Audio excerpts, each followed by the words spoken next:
All right. Hey, parents, welcome to our weekly talks that are all about parenting our kids and how do we set up our smart, gifted, out of the box thinkers so that they are resilient. They have critical thinking skills and they can practice self regulation. Today, we are talking about nutrition and diet and how we can set up our kids for success in a way that supports them biologically so they can focus long enough to get their schoolwork done, so that they don't have as many meltdowns, so that they're motivated to learn something new. So I have two very, very simple tips for you today that you're going to love, that you can literally start to integrate this afternoon as soon as we get off. So I'm going to hop on here and make sure that we're on. If you guys are on, please just let us know where you're at today and what the weather is like. That would be great. Let us know what the weather is like where you are tuning in from today. So let me go ahead and pull up my notes. So our title for today is The Secret to Fueling Our Kids' Brains for Optimal Output Without Having to Ban Sugar. There are a lot of families that do that. And you know what? To be honest, those are the kids that you always felt sorry for in school, right? They were the ones that couldn't drink juice. They were the ones that couldn't eat chocolate. And then after high school, what happened? They blew up because all of a sudden they were on their own and they could eat all these things. So we want to teach our kids to eat in the most healthy way possible while still getting to indulge in a few things. So first of all, I'd like to start off with this question. What makes your kids crazy? What kind of food makes your kids act a little crazy? Type that in the comments below. And if you guys have any questions that we're going through, so many of you guys know I have a master's degree in nutrition. I love nutritional science. It's so incredibly interesting to me. So if you have any questions, put them in the comments below and we will answer them as we go. So I want to start off with a story that I read just the other day. There's this little girl named Anna. She lived up in Philadelphia, and she had classic ADHD, right? But she was 6 years old. And so she was having a really hard time with meltdowns at school. She was having a really hard time making friends at school. She was having a hard time focusing and just acting in a way that was with the group and with the herd. And her mom was really concerned because she was like, how is she going to be successful in life if she can't be successful in kindergarten, right? And so she takes her to, this medical group that's all about not only treating kids from a medical perspective, but also really looking at these alternative types of therapies.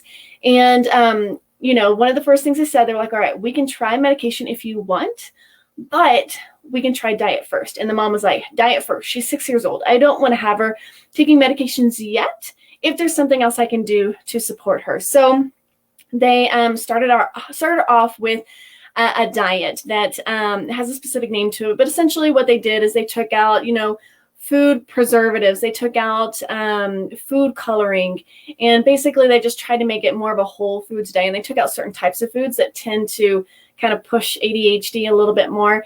And the mom saw effects immediately. I'm talking within that first week, she was already seeing that there were less meltdowns. There was better focus.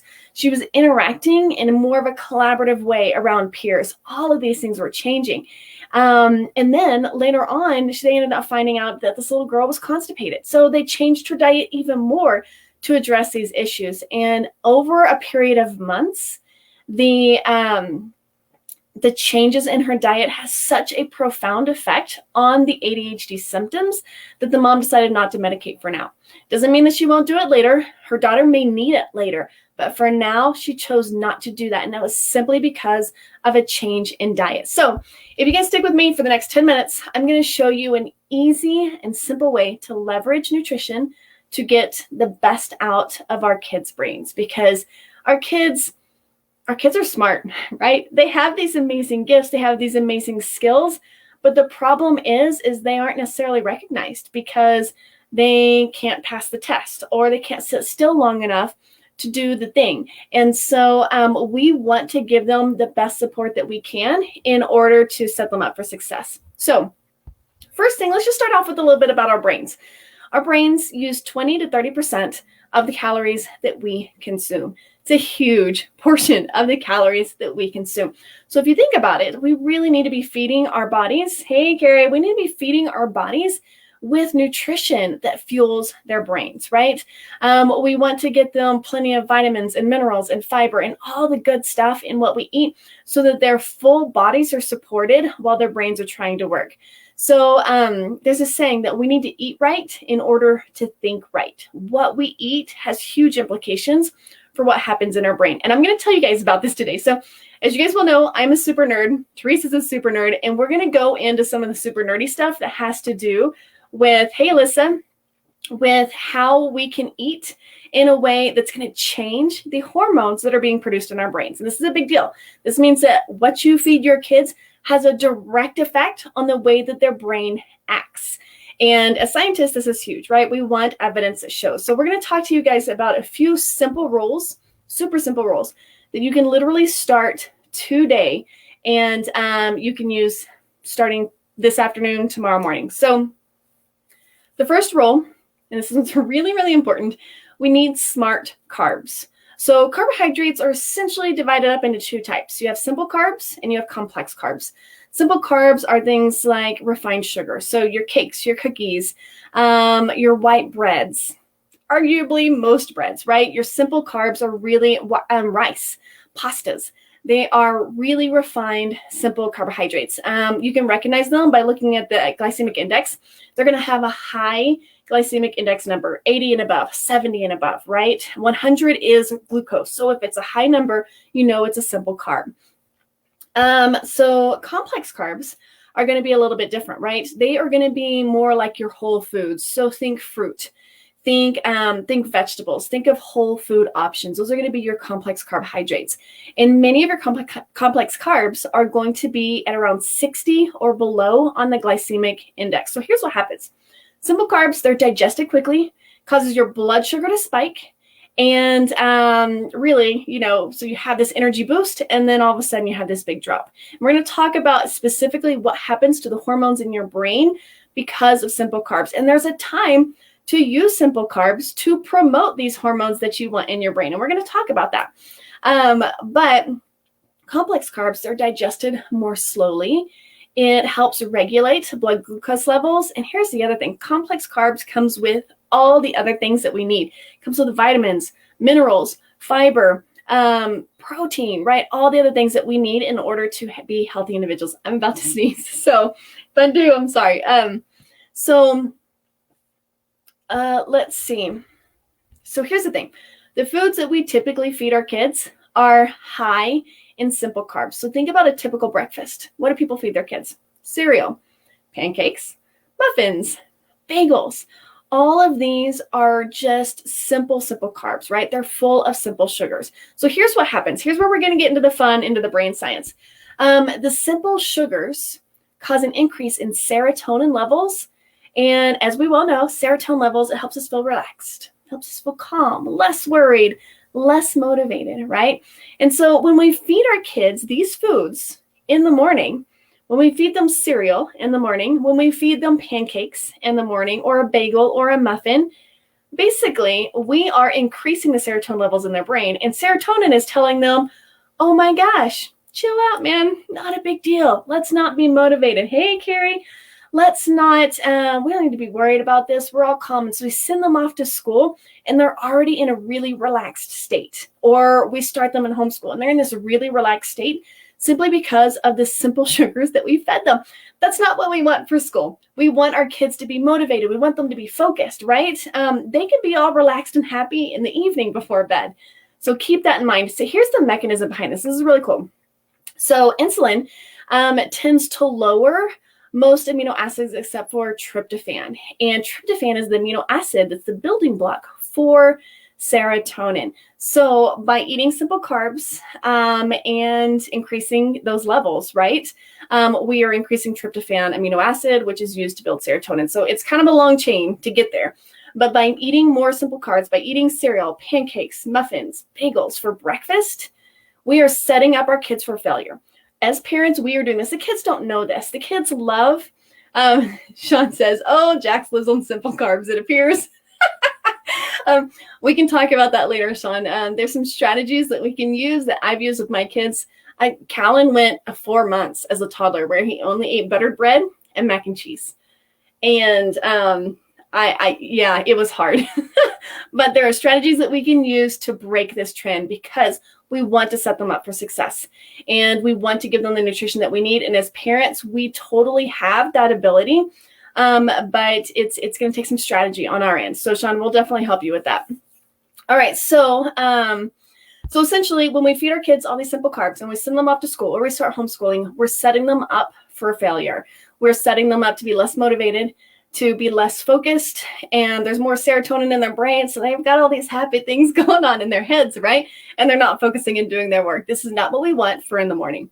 So let me tell you how we can fix that. So here's number 2. So number 1 was we need to feed them smart carbs, so complex carbs. Think whole foods. If it's a whole food, it's really good. I'm going to give you guys some really great examples of some balanced meals to do for breakfast that will help you out. So don't worry about that. We're getting there. So here's number 2. We need to feed our kids good protein and more protein in the morning. So here's what protein does. Protein balances out our kids' blood sugar and it boosts their focus because protein boosts dopamine levels. And dopamine levels are responsible for helping us feel more driven. They're responsible for helping us feel motivated and even focused. They help us feel more relevant as human beings. They give us emotional significance. They are considered the party hormone, right? And so they bring us pleasure. Dopamine is what you want in your kids before they go to school, before they start their homeschool. And this is also kind of a cool mechanism. So the mechanism that goes through this is actually the amino acid tyrosine. Tyrosine is the building block for dopamine. And by eating more protein, you have more tyrosine available.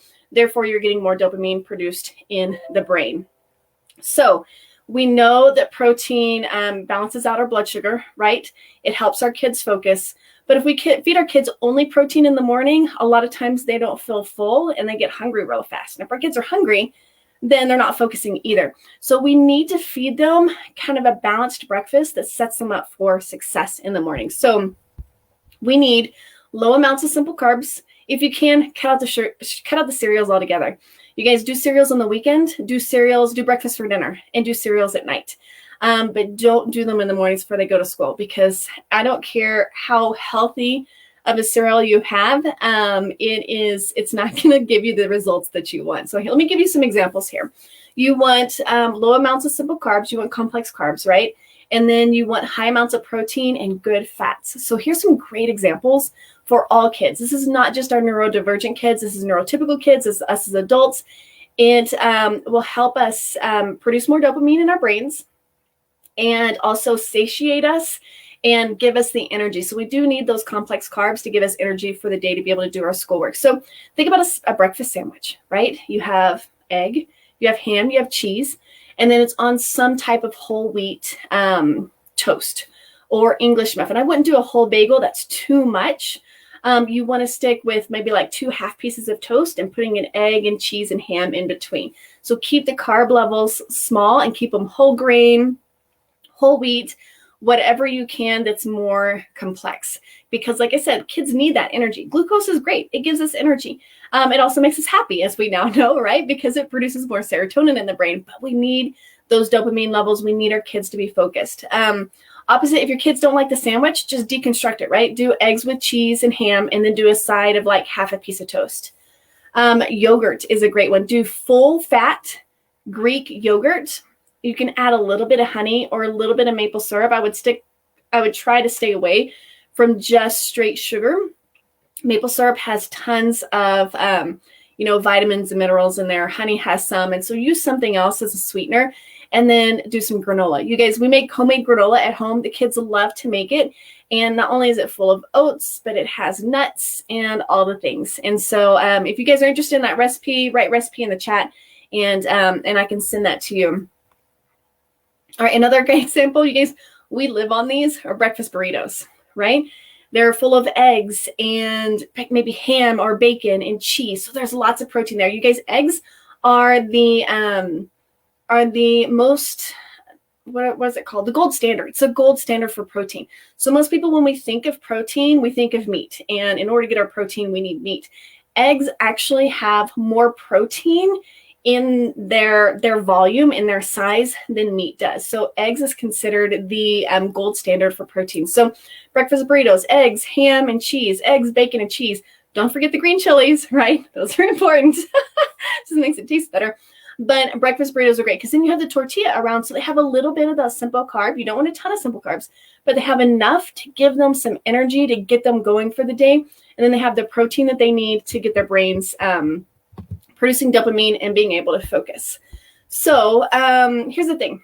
We all want to have some fun too. Like I mentioned earlier, we all knew the kid in school that wasn't allowed to eat chocolate, that wasn't allowed to eat, drink juice. I had a friend that wasn't allowed to drink juice.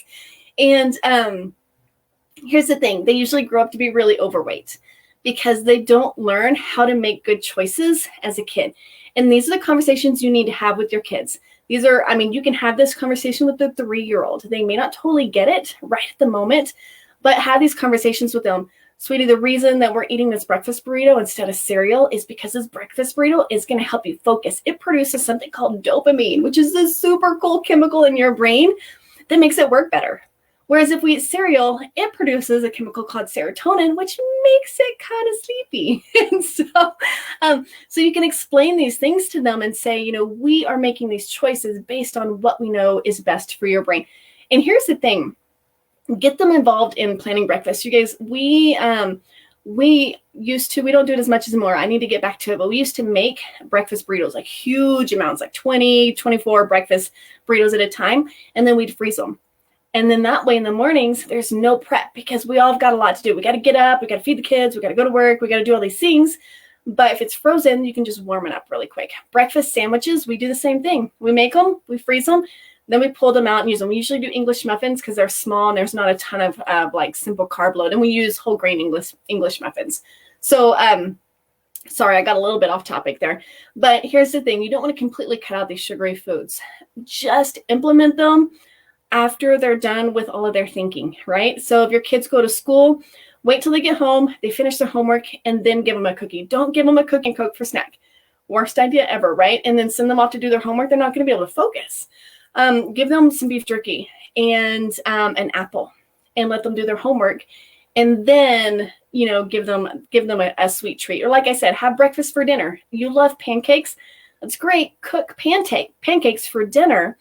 And so that way your kids are feeling all the feels and they're super relaxed and they're ready to go to bed in like 2 hours, right? So just switch when you feed the sugary foods. There's also some things to consider. So a lot of kids are reactive to preservatives and to dyes. So I have a friend who she mentioned that her son, if he eats red dye stuff, he actually becomes more aggressive and more angry. And when she's seen him eat blue dye stuff, he becomes more like lethargic and even kind of sad. And this is true for a lot of families, maybe not that particular thing because these additives react differently for all kids. My particular son, he has all kinds of digestive issues and he is 9 years old. He will actively choose not to eat a cupcake because he knows it'll make his stomach upset. And we're working on that. It's mostly, I'm assuming, microflora in his gut. And we're working on building that back up. But it's just about choosing when you eat these different sugary sweets and how much of them, right? We know sugar is an inflammatory. Sugar leads to obesity, which builds on things like diabetes and cancer and heart disease. Sugar is inflammatory I am not a large person. If I eat a lot of sugar, my gut gets inflamed and I get really sick, right? So too much sugar is bad for anyone. We need to cut that back, but we don't want to completely ban it because that's not fun. I love baking cookies. I love eating cookies with milk, and we want to have those experiences with our kids, and that's really important. But we need to do it in a way that it's fun and not in a way that makes them not be able to succeed at school because they can't focus. So what I'm offering you guys today is we have just finished up our ADHD quiz. They've got a few things that aren't quite working with the tech just yet, so we're trying to figure that out. But if you're interested in taking our ADHD quiz for your kids or maybe even for yourself, write ADHD quiz in the comments below. Sean, I see that you want our granola recipe. Oh, and Carrie too, I believe. Names aren't coming up, but I remembered. So write that below. And essentially there are 3 types of ADHD. These are not the types of ADHD that you are going to necessarily see online because the 3 main types of ADHD that you see online, there's one in there that doesn't make any sense. So we have the 3 main types of ADHD according to the most kind of progressive research. And this quiz is super fun. It's you're going to see things in there and be like, oh my gosh, that's my kid, right? And we'd love to be able to offer that for you. And we need just a little bit more time to work out the tech issues. So if it's something you're interested in, type it in below. And when it's ready, we will send it to you. All right, guys, if you guys have any questions about nutrition, nutrition's my jam. It's a lot of fun. And so if you have any questions, let us know. Sean, I'm looking forward to working with you guys on some of that with Jax. All right, you guys have a wonderful afternoon. Bye.